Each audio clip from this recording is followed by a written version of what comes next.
Good morning guys, তোমরা কেমন আছো? অনেক ভালো আছো। আর পুজোর কটা দিন, পুজো তো চলে এসছে, আর দুটা দিন তবে তো পুজো পুজো শুরু হয়েই গেল।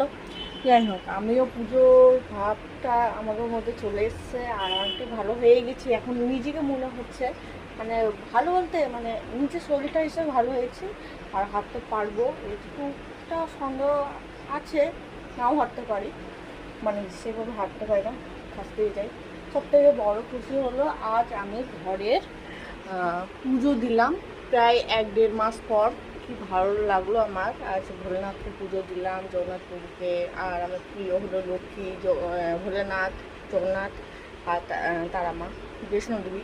এইসব হলো আমার সবথেকে কাছে সব ঠাকুর। আমার মনে হয় হ্যাঁ, কিছু বললে আশা পূরণ হয় আমার কাছে। তো অনেক দিন পর আজকে আমি পুজো দিলাম।